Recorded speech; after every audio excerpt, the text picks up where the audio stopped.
All right. We're here today with Ed McConnell, Executive Vice President at Hub International. We're going to talk about risk mitigation and insurance and all that fun stuff.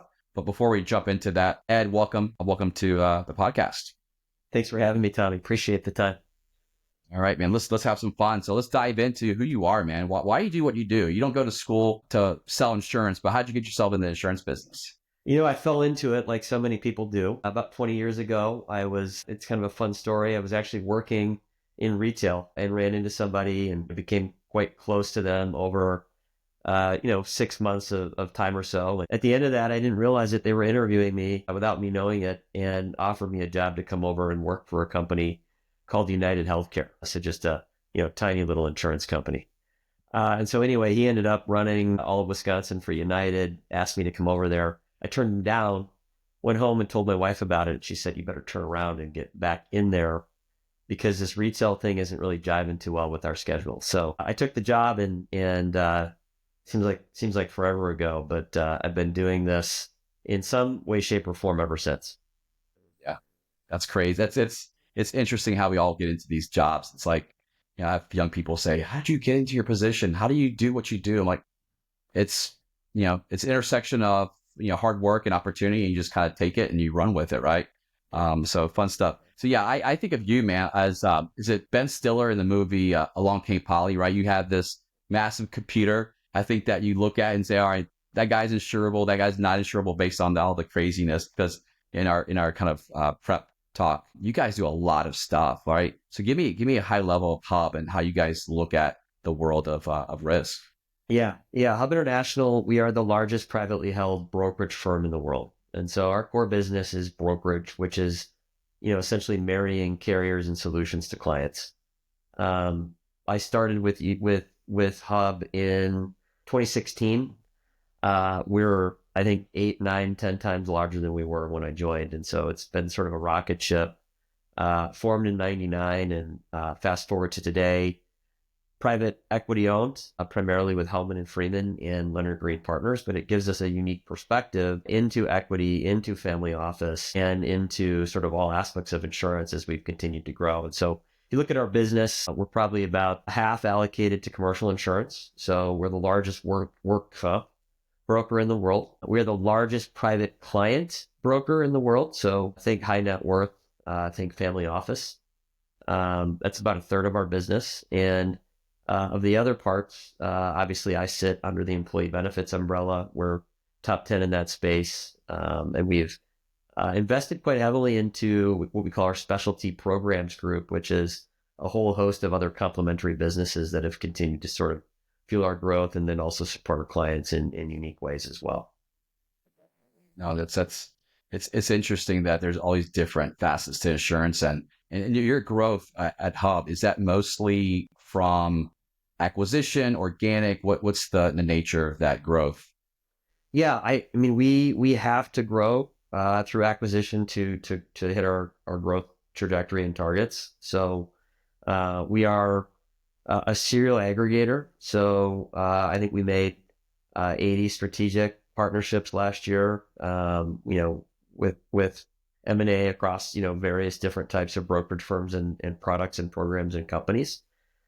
We don't do split investment. We're typically wholly owned or wholly owning our targets. But if you look at that business, if the target growth is, 20, 25%, 6%, 7% of that is OG, organic growth. And the rest of that growth is typically fueled through acquisition. And so we are one of the fastest growing acquirers of insurance brokerages and consulting firms in the country. Is that something that's like standard in the industry right now where everyone is kind of in that model, or is it because of your ownership that's pushing you guys to really grow for their? I think the big firms are always looking for opportunity to grow through acquisition. If you do the math and you look at the value, the additional revenue creation and margin creation that exists through acquisition by professionalizing the business, by having more buying power with carriers and other types of solution, the model makes complete sense. And so it doesn't necessarily work when it's two behemoths coming together as well as it does when you're going into the middle market and buying a founder-led business and rolling that out. We pride ourselves on being producer-led at Hub. And so a lot of founders will look to us to sell when they're either looking to bring more organizational support to their business, gain more access to carriers, programs, and solutions, or take some money off the table, and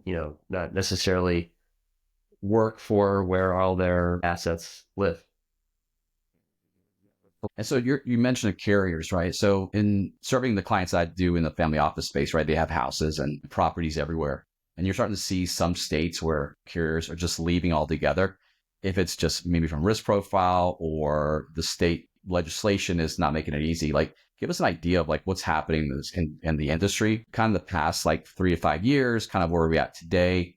And then like, what do you see in the next 5 years? Are there things that are just kind of going to stick and these are permanent kind of changes to the concept of risk management, or are things temporary? You see things that are going to be, kind of come and go because of the nature of what's out there. Yeah, I mean you could spend hours and hours talking about that question right there, Tony. And what's interesting about our space is there's probably differences between the different types of insurance that exist, right? Whether it's professional lines, employee benefits, commercial insurance, business insurance, private client, right? Home and auto, jet, yacht, those types of things. But I think the overarching theme that we've felt over the past decade is an increase in risk. And as a result of that increase in risk, an increase in premium, an increase in cost. And because of that, I think you're seeing an increase in sophistication, right? You're seeing more demand being placed on the person that you're trusting to advise you around all things insurance. That might be multiple people, that might be a team, that might be multiple organizations, or it might be a conglomerate like a Hub International that can support you sort of across all aspects of risk. But what I think is here to stay is sophistication, right? Everyone's looking for ways to better protect themselves. We obviously live in a pretty litigious society. I think if you look at and speak to specifically around high net worth, family office, they're typically owning homes and assets that are coastal. And a lot of times those coastal areas bring additional risk, fire, hurricane, those types of things. Mudslides aren't uncommon. And so as those things continue to elevate and the risk profile risk profiles change, I think you're going to see more and more sophistication be demanded out of the advisors that people partner with. And you're going to see insurers become more strategic in the way that they mitigate that risk as well. So insurers are always looking to subrogate. I think insurers are always looking to make sure that they're putting themselves in a position to remain profitable and to create value. And there are areas of the country that, if you do the math around, it's almost impossible to sustain, right? Florida is a good example of that. We're seeing an increase in hurricane frequency. We're seeing an increase in flood. We're seeing an increase in, all kinds of things that create total loss. And that total loss is uninsurable, especially when you start applying the increase in real estate value and some of the things we've seen in that particular market over the last, 20 years. Yeah. And so what do you see happening? Like you have a lot of options, right? Don't insure, self-insure, right? Paying the higher premium. But what happens if is there going to be a doomsday where it's just no one's going to touch any property? Let's say Naples, right? We have a lot of clients that have houses in Naples or condos. Do you see a time where they might say, sorry, we're not going to touch that? And there's always someone that's going to try to pick up those scraps and insure those properties. But it all comes down to, are they capable of actually coming through when you need them? So what do you see this market? You see it at some point, someone saying, the entire market saying we're done with Naples because of the frequency of hurricanes.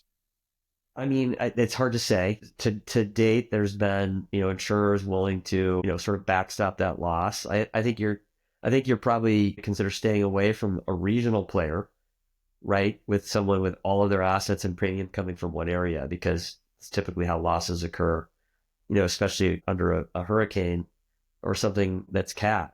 I think that there'll always be, or at least as long as there are large conglomerate insurers with the ability to spread that risk across multiple markets, I think you'll see appetite, but I think you will see restrictions on, certain types of property, right?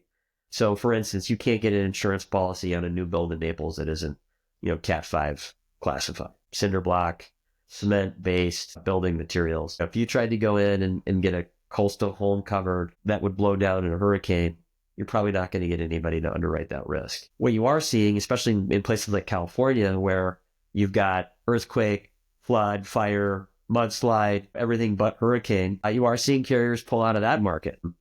And in some cases, you're seeing the states step up and try to put together insurance solutions to help make sure that they don't leave their citizens without an option.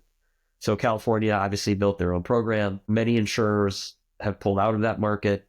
Many citizens in California have subscribed to the California insurance program.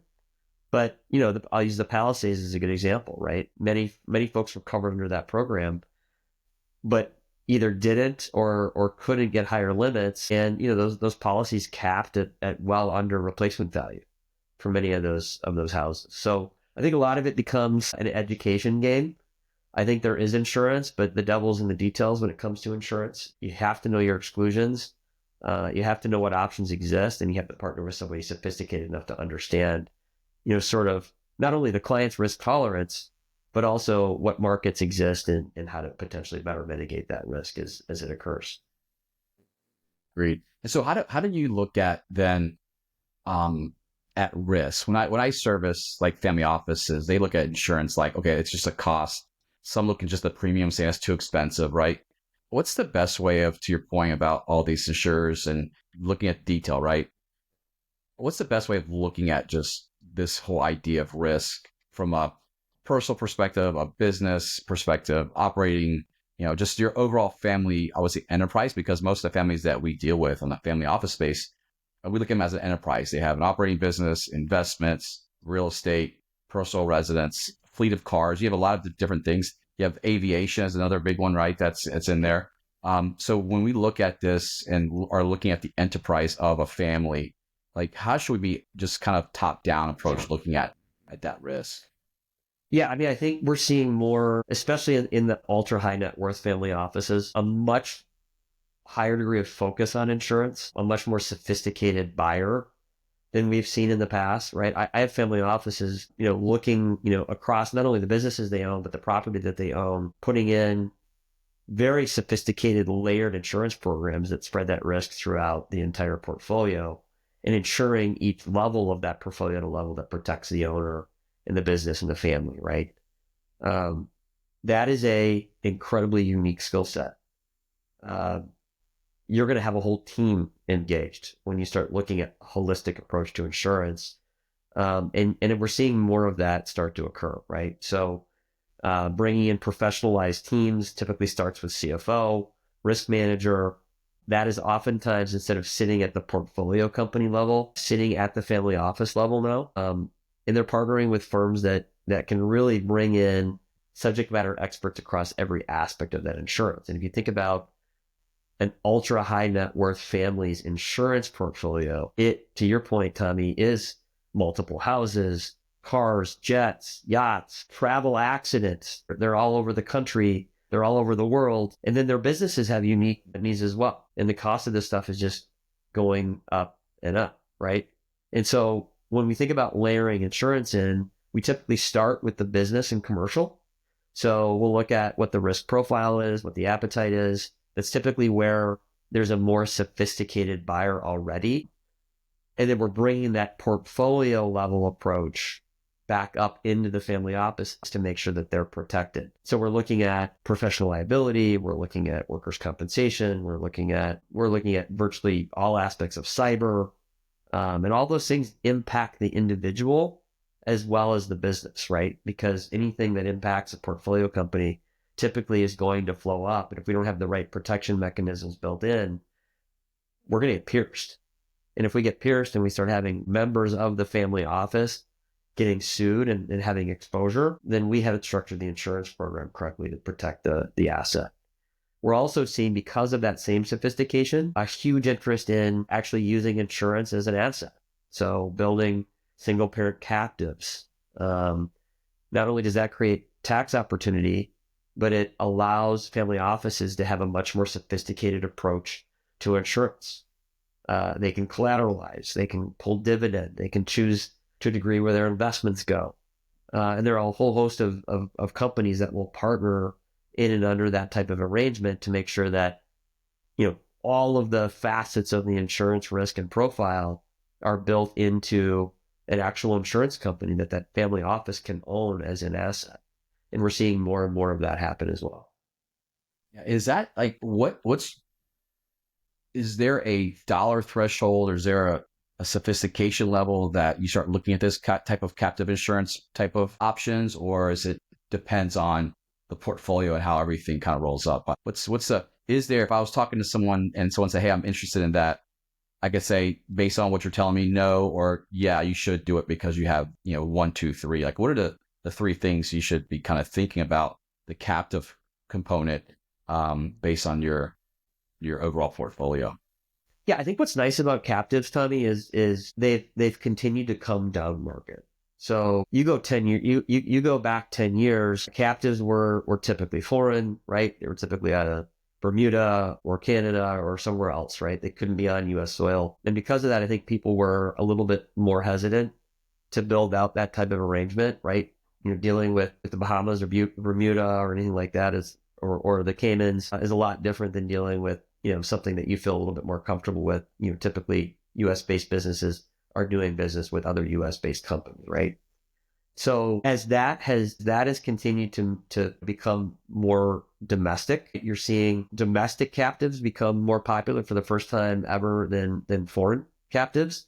That's allowed the threshold to come down market a bit, right? Costs less to do business domestically than it does abroad, typically. And so because of that, you've seen other types of captives enter the space, right? So you've got group captives where multiple companies come together and pool their risk and then manage the program from top to bottom.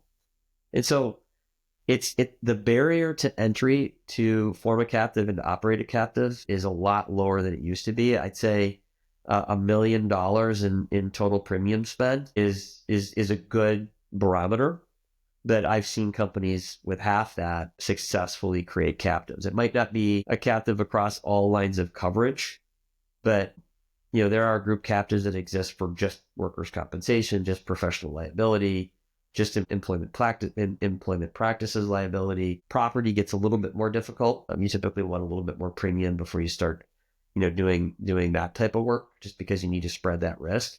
But there are a whole host of ways to structure captives, all the way down to companies that 10 years ago you wouldn't even think about applying a captive to. So sophistication, right? That's one thing you've been saying a few times, and the world that we're getting into, right? Look at all service providers, medicine, like you said, insurance. You're getting very, very narrow in terms of the parameters of what you're trying to accomplish. Like you don't go to a GP for a heart surgery, right? It's getting out to those specialists. And Yep. so when we start introducing a sophisticated like model to someone, a family office that is really like, I want plain vanilla. I don't want to get into making my life more difficult. How do you approach those conversations with a family office or a CFO or a C-suite group that just is adverse to, I would say, complexity?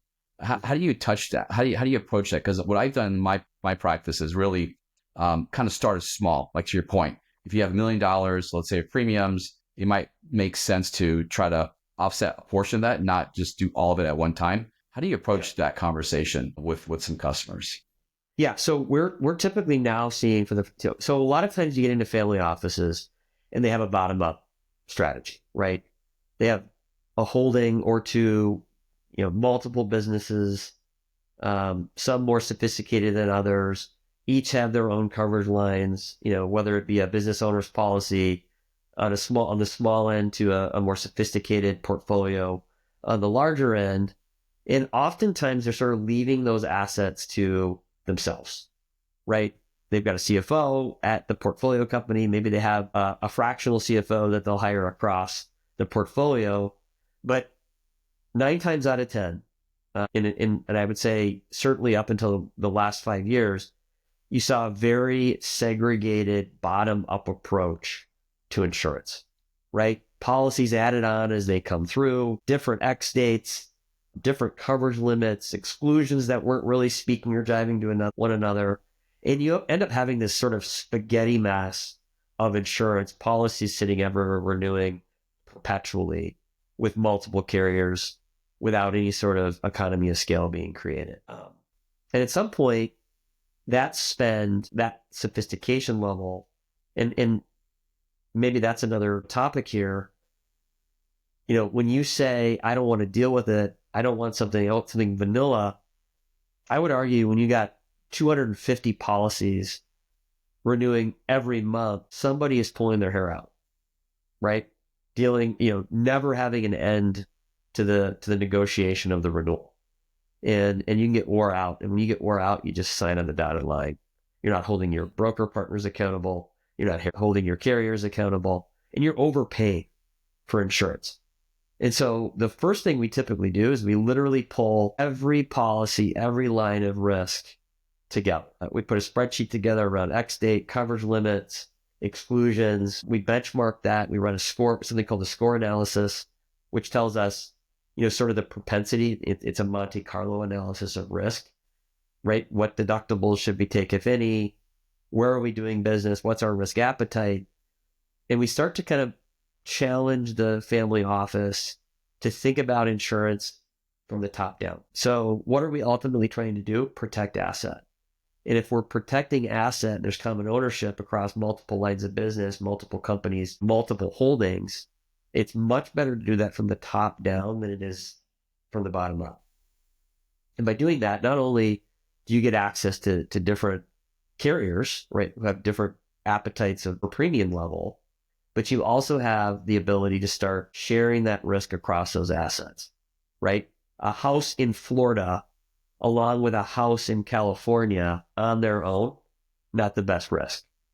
But when I start looking at maybe a Midwest business, other holdings, rental properties, real estate holdings through investments, things like that, now I have premium and I have geography and I have a lot more things on my side that will help me better position that opportunity to the carrier market to partner with. And we think about that across virtually every line of coverage. And by doing that, not only are we now in some ways navigating the market or telling the market what the appetite is, as opposed to just reacting to renewal, we have some leverage because there's now some actual meaningful premium behind it. And so I think that's maybe been the biggest change that we've seen from a sophistication standpoint. I think it probably started out with private equity, right? Managing portfolio companies from an equity standpoint. And as large, complex family offices has started to sort of look and feel and morph into more of a portfolio equity type feel, where we've seen more sophistication come out of the insurance marketplace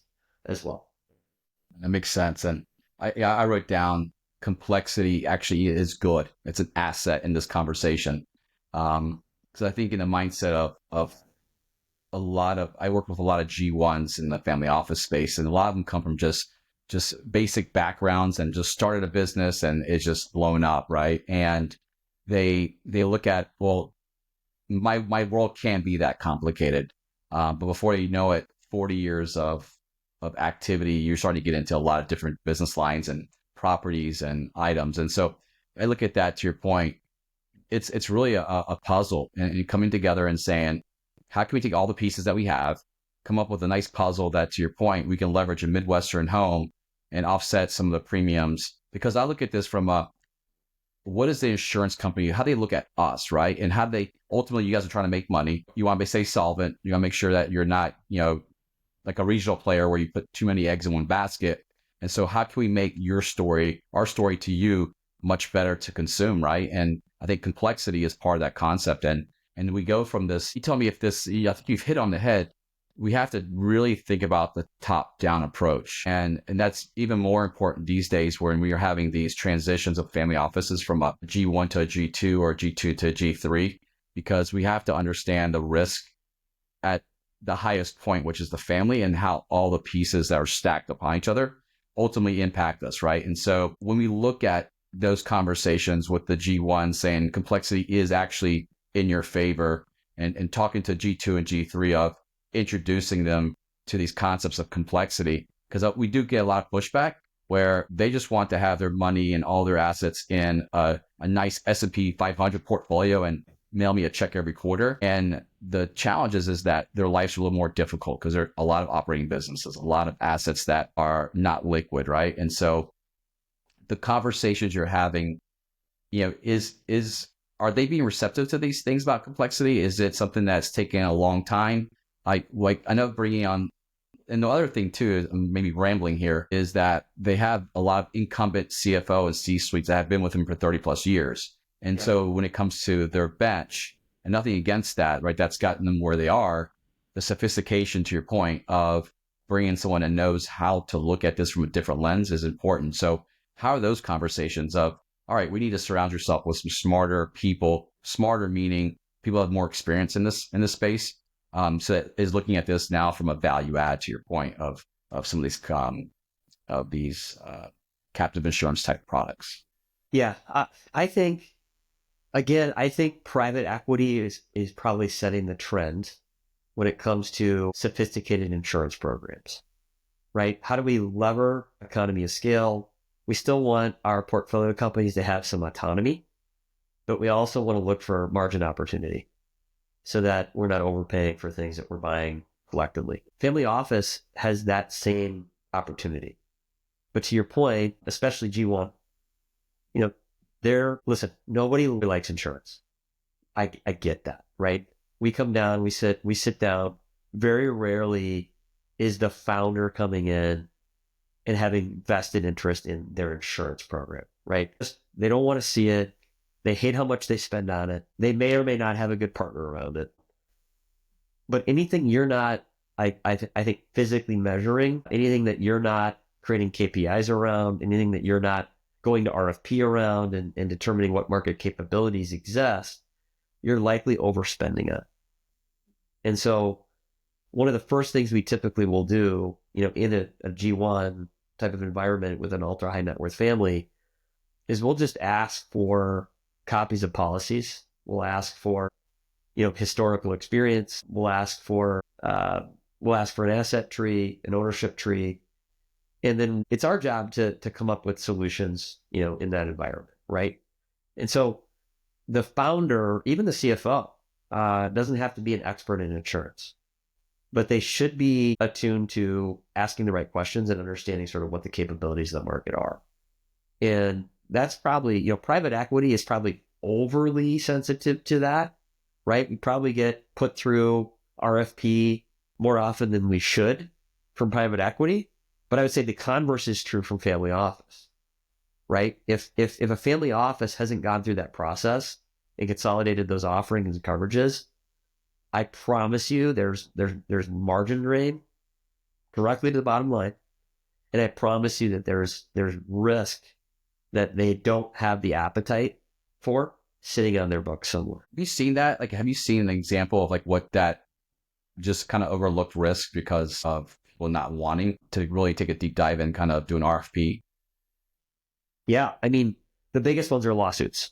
So, billionaire family, multiple holdings, maybe one of their holdings has a little bit more, is in a legit, maybe it's a product, maybe it's a food product or something like that. Maybe they have a real estate holding, and there's a major event that happens at one of their locations. Those veils can be pierced, right? There are limits on those policies. If there's not an overarching umbrella or liability or adequate directors and officers insurance, the lawyers are coming after everybody. They don't care how it is all structured. They're just going to try to get their settlement amount. They're going to try to get the most that they can. Insurance is there to protect against exactly that. So yes, it's catastrophic loss. It's hurricane, it's mudslide, it's fire, but the most unpredictable peril are lawsuits. It's EPLI, it's harassment claims, it's major recalls. It's things that you really don't have insight into or predictability around that you better have overarching insurance around to protect you from that veil being pierced. And then on top of that, it's also structuring your LLCs, your trust correctly so that those veils can't be pierced when and if those types of events occur. And so you really need a holistic team. One, you need somebody who's a subject matter expert in each line of coverage, right? Down to the industry. Two, you need somebody who understands trust law, asset protection law, you know, where to cite businesses. Our job is to essentially bring together a team of subject matter experts that create a moat around that founder, around G1, around G2, so that their portfolios are just generating revenue without a level of risk that's not tolerable. Yeah, definitely the where I've seen the most value for families is just proper structure.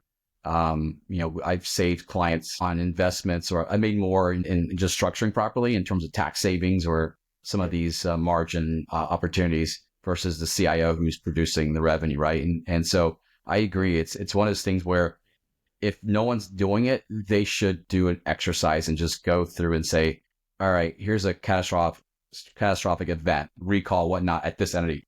How does that ripple through the organization? I think having those honest conversations and not just assuming, right? And if there's a gap, then let's shore up those gaps. So, but you brought up a good point of having those subject matter experts. And so at Hub, like, do you have these people on the bench, or is there access to a network of people that are just there and available to clients? Like, again, the resources of what Hub has to offer.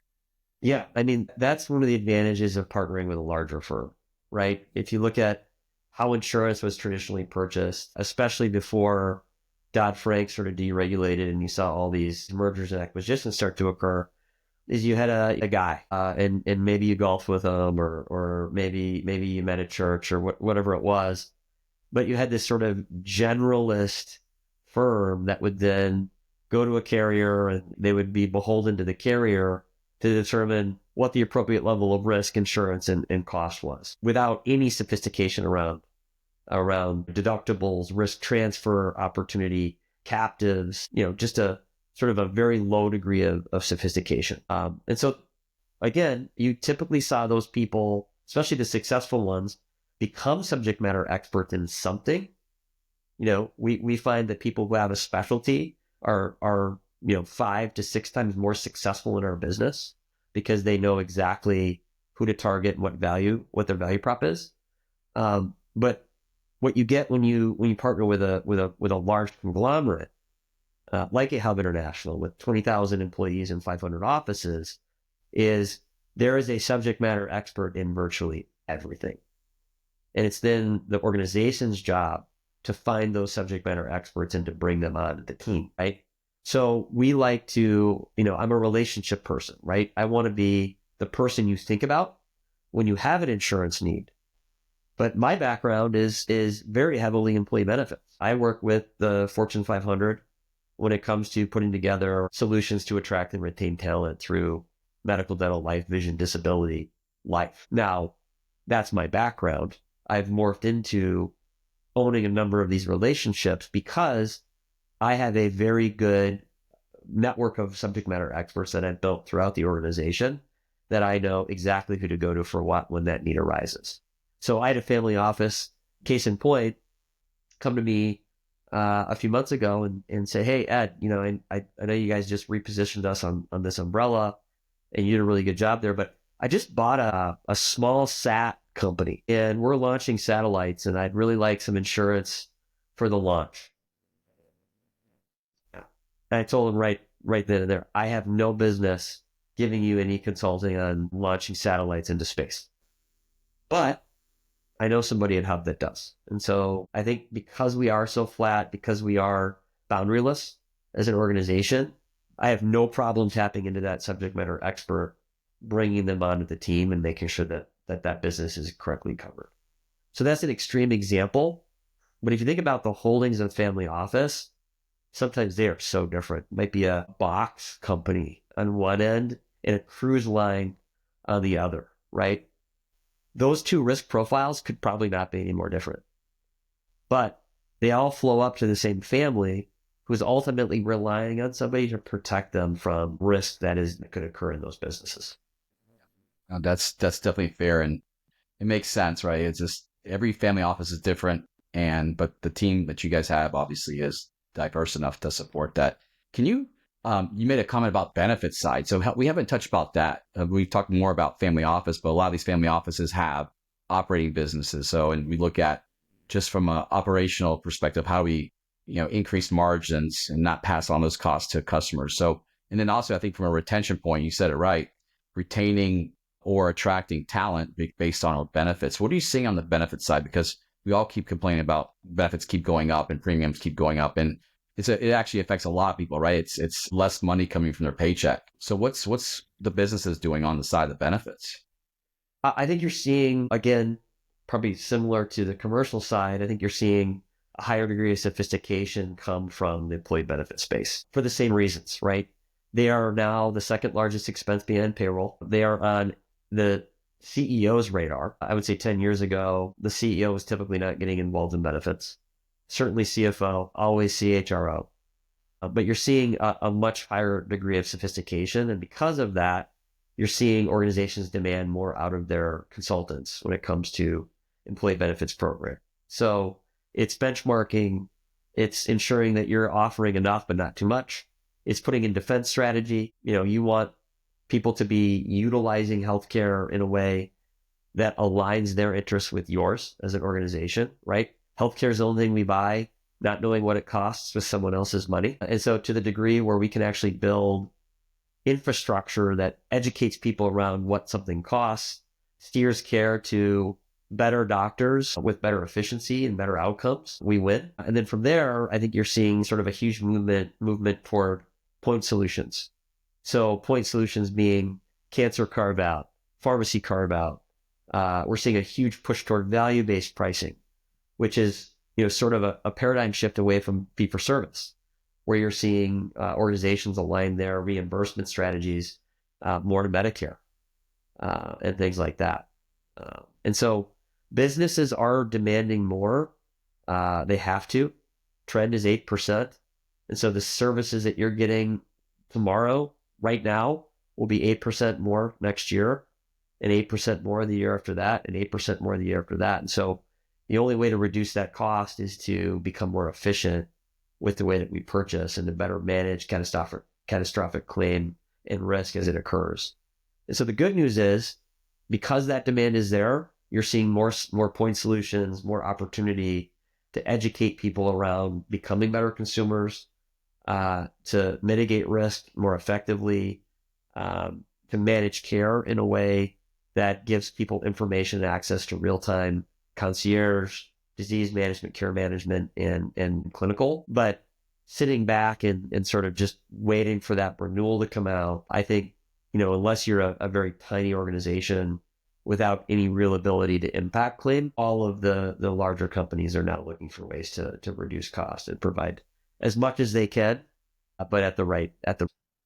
So dive a little deeper into like the points system. What is that, and how does that work?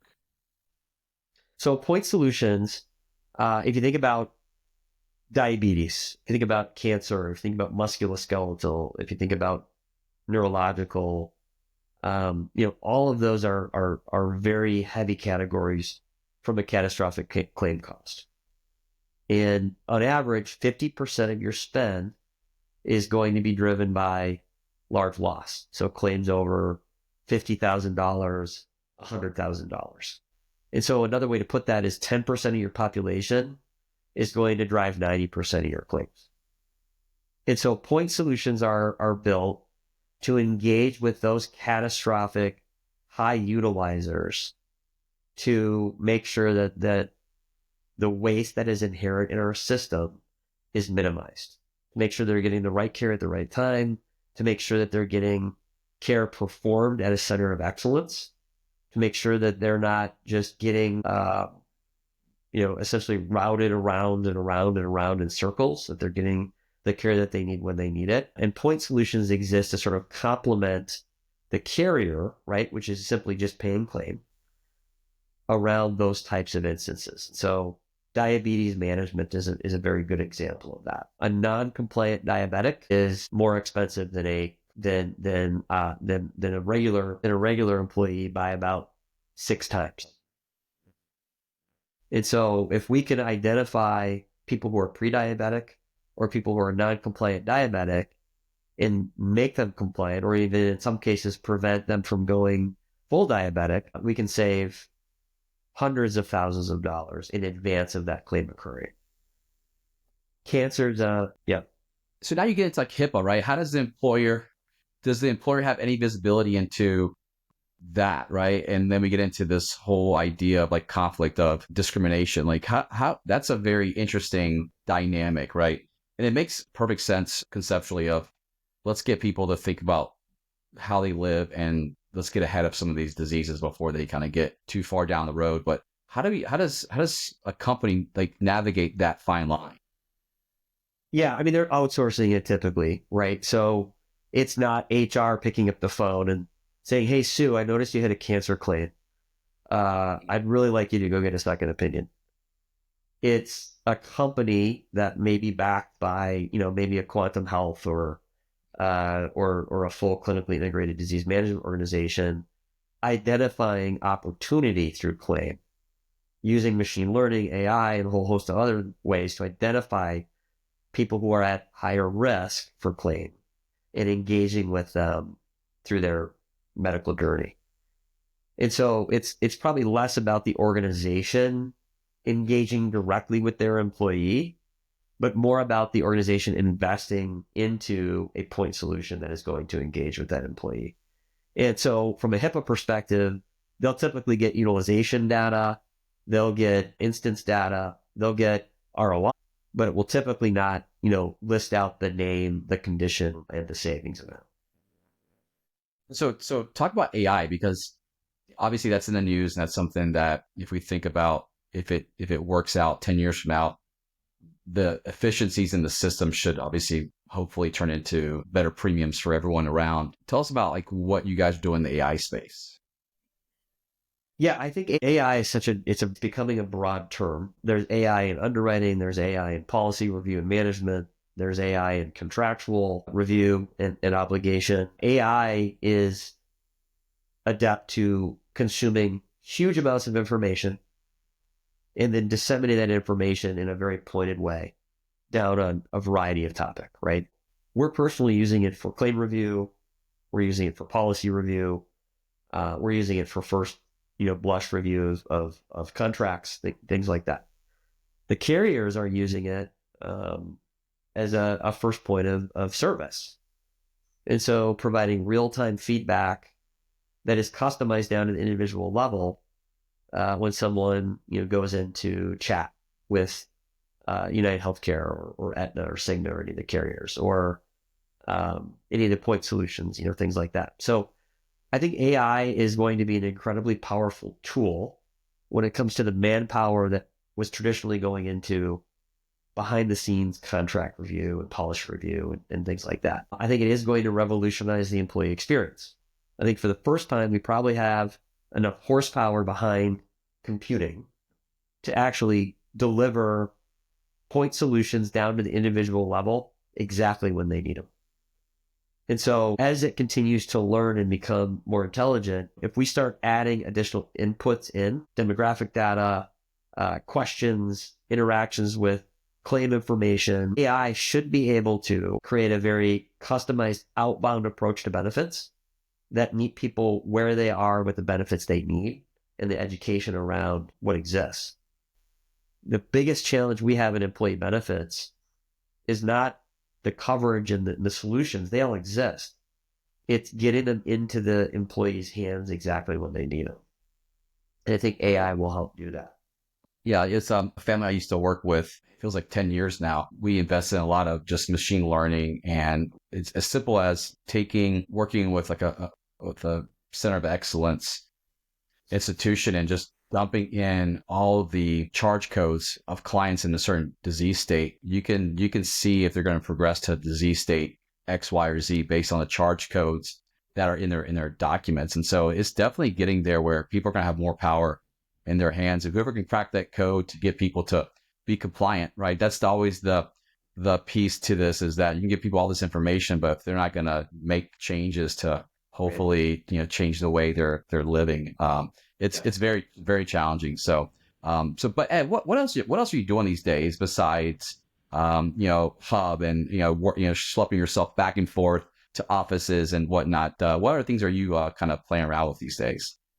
So I'm a serial investor. So I'm always looking for cutting edge opportunities that exist, whether it be in technology or manufacturing or things like that. So I spend some time doing that. Actually, I'm trying to look for opportunities where one of my passion areas is career pathing.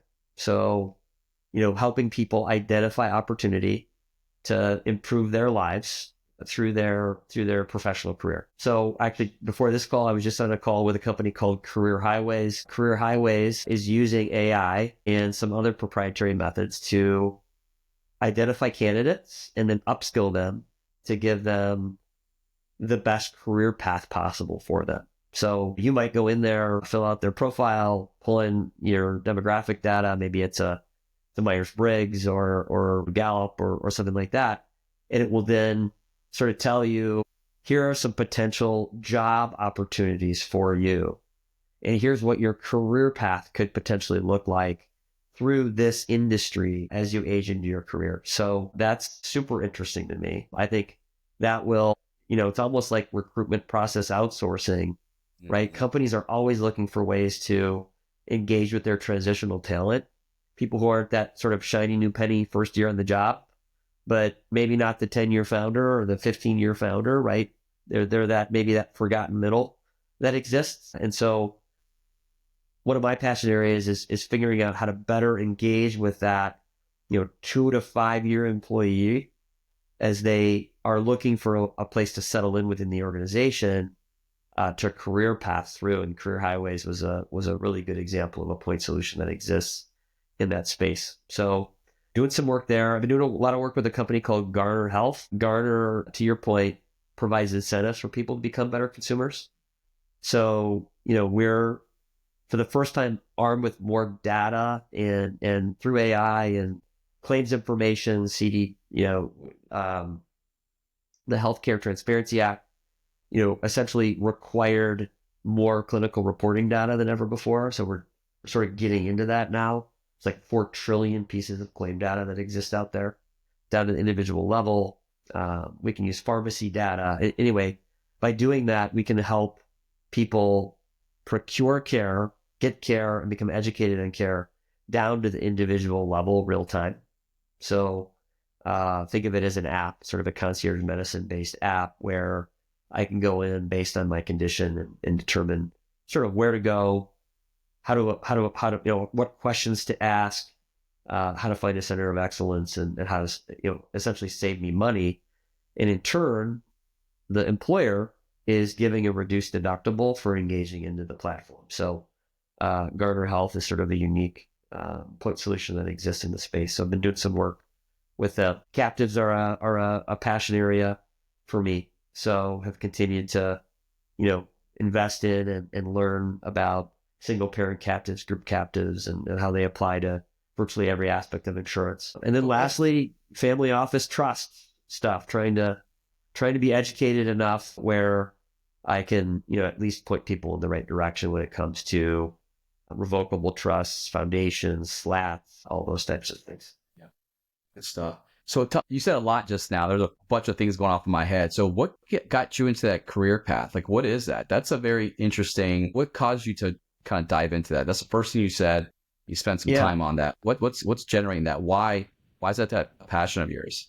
Well, so I have 4 kids. But one of my kids is a sophomore. Um, and it's interesting. The schools, I think, do a pretty good job telling them where they rank, right? We have a lot of standardized testing, probably more than we need to. But inevitably, I have a career path that I would like to see my son go down. And then he has a career path in his mind. Um, and not to get too much into the weeds on this, but mine's business, finance, and his is writing. So we're pretty far apart on that right now. But I use that as a case example. This generation, the millennials, the digitals, they're engaging in the marketplace and not necessarily having the same degree of human interaction that we did, right? It's probably harder for them to find a mentor, harder for them to engage into corporate America if that's the direction that they go, especially now that we're sort of in this hybrid environment. And so if you fast forward on that, you sort of have this, lost generation that doesn't have the clear, direct path of where they're going through their career. And they may change careers a number of times. They may just have gigs. You've got this gig economy going on where they're just getting paid by the hour across multiple different platforms. And so as we've migrated away from this, one generation before us, you'd go work for the same company your entire life. You'd have a pension. That doesn't exist anymore. And so, yeah, a pet project of mine or a passion area has been, how do I get people or my employers, my clients, with ways to better engage with young talent, to skill that talent, and to make sure that we're reducing turnover. And so it's sort of a perfect Venn diagram of a personal passion area, but it applies really well into what I do and how I consult with my clients. Because at the end of the day, benefits are meant to attract and retain talent. But if you don't have talent and you can't keep talent, and they don't have a clear path to embrace and engage with your organization, employee benefits are basically just a Band-Aid. Yeah, I agree. My kids are right behind yours. They're upcoming freshmen in high school. And you look at them and say, what do you want to accomplish? What do you want to be? And I look at myself, my age, I'm like, I still have no idea what I want to be, right? And you have that proverbial questioning, am I going down the right path? And I agree with you. I think at this day and age, when we look at benefits, it's got to be more holistic and looking at the individual as a complete person. And the Gen X and the millennials, all those guys have different skill sets that bring to the table. And I think a lot of people are pushing some of the younger generations to the side and say you don't have the work ethic or whatnot, but they bring a different mentality and they have this innate perspective of technology and how it's utilized. And where I talk to my kids about hosting this or that, they're like, yeah, you just do this, this, and this, and it's automatically there. I'm thinking to myself, how do you get from point A to B? I'm lost in the middle, right? And so these kids definitely bringing some different flavor to the workforce. But I see it in my next gen education with families too, right? Where you have wealthy families that have done really well from an economic standpoint, but the next generation is sometimes proverbially called lost, right? You have everything, and why should you worry about life? But it really comes back down to being that human being and looking at them from that level. And I love the idea of mentorship. Like I never had a mentor until later in my years, and you would say the trajectory of my career changed when that mentor by accident kind of entered my life. And so, and parents sometimes, even though we want to be mentors to our kids, they don't want to hear us, right? And so we have to surround ourselves with people that are kind of like-minded. And I agree with you. The school system, the way it's built is there's a lot of quantitative measures that are used to gauge success or failure. And life is more than that, right? And so definitely that's cool to hear. Yeah, it's interesting. And then, bring AI into this, right? Mm-hmm. I mean, I think AI will be writing novels in 5 years. I don't know if they'll be any good. There's still going to have to be a human element for creativity, but I think there's going to be a marked change in the way that we work. And you could make the argument that the personal computer did the same thing, right? It got rid of typesetters, computer manufacturers, secretaries. When people were creating hand ledgers before Excel and accounting software, right? So the personal computer revolution along with software was probably the biggest technological change we've ever had as human beings. People would argue the printing press. I think AI is equally as big. Yeah, I think so too. And who knows how we and how that ends up going and what it ends up being. But I do know that my kids are going to have completely different job descriptions, job opportunities than you and I did and do. And so I'm looking for ways to sort of help them navigate that, because there's not a really great, schools aren't doing it. Colleges, you could argue some are good, but 80% of the jobs that will exist in the future haven't, in the next 20 years haven't been created yet.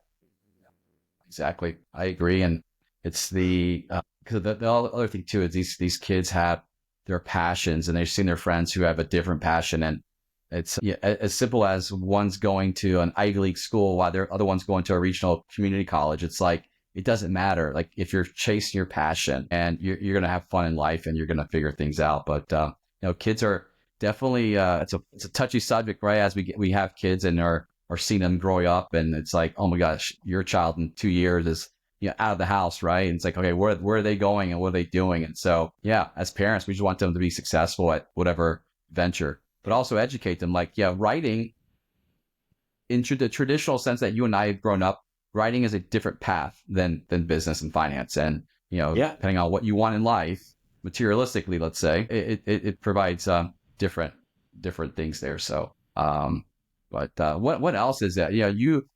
I know you from just like networking and being part of a group of local guys that come together and talk. Like you are every time I see you, you're always the connector. You're always connecting people and bringing value. And I think that's where I see AI bringing value, taking a lot of mundane stuff out of the picture and just really concentrating on better relationships. And so, what kind of started you down the path of creating a group where like-minded individuals that come together and just kind of share knowledge? What's that passion been? Yeah, I mean, I've always sort of lived by two quotes. One, if you're not somewhere, you're nowhere. Uh, right? So, business happens outside of the office and you got to kind of put yourself out there to be successful, in my opinion. And then the other one is if you're the smartest guy in the room, you're in the wrong room. And so I think the genesis of, Club 1865 and some of the other stuff that we've done, you and I are in together, is around that. It's bringing people together who are different, who are intelligent, who are successful. And that's really those are the ingredients for success, and then seeing where it goes. It's probably as simple as that. I don't have a master plan around any of it, but I will say that some really cool stories have emerged out of the relationships that those types of groups have facilitated. So, it's those two quotes. It's as simple as that. But I believe that if you bring talent together, you bring like-minded individuals together, but with different backgrounds and different expertise, the rising tide lifts all boats, right? So that's definitely a passion area of mine. I agree. I think there's a level of trust that's created, right? As you are outside the office and talking shop or just talking about life. I think a lot of the conversations are, hey, what are you experiencing today? This is what I experienced. This is how I tackled it. And to me, it's building that trust with other people around you that you can kind of leverage and use personally or help them with their business. And ultimately, that's what I see in everything that we do in the family office space with your clients is building that level of trust that you are a trusted advisor that someone can come to you and they can say, hey, this is my problem. What do you think? And you actually are humble enough to say, hey, we're not good at that. Here's someone you might want to go talk to, right? And it's because ultimately we want to help each other out. And so, no, it's definitely, I love this conversation. I think it was going to go down some of these other paths, which is great because I think, ultimately what we're trying to do with this channel is just to highlight people like yourself, Ed, and see what you're doing. And I have a couple of things offline. I'll talk to you about a couple of things that I've seen that might be of value for the career path angle, because I think people are doing it. I've seen families do it with their own employees in a big way where they've now been 10 years out. And it's shown that by investing in people, I would say in a direct way is showing. And again, there's a benefit, obviously downstream employees stay around the business longer. So there's some downstream like impact, but ultimately we're trying to just be good people, right? And help each other. So again, I want to thank you for jumping in on this podcast and kind of sharing some knowledge on the insurance space and kind of tell us about some of your projects outside that space that you're working on. And what we'll do is we'll have a link to some materials on this podcast that, Ed, you can definitely feel free to share some knowledge of today or other things that maybe family offices or people with operating businesses should think about from a operating business of benefits as well as just overall risk mitigation when it comes to some of the products that are selling. So again, Ed, appreciate it. Any parting, thoughts or comments or anything? No, Tommy, I think what you're doing is great. I appreciate you thinking of me and having me on today. And I look forward to seeing you real soon. Yeah, for sure. For sure. All right, Ed, take it easy. Have a good one. Thanks, you too. Bye bye.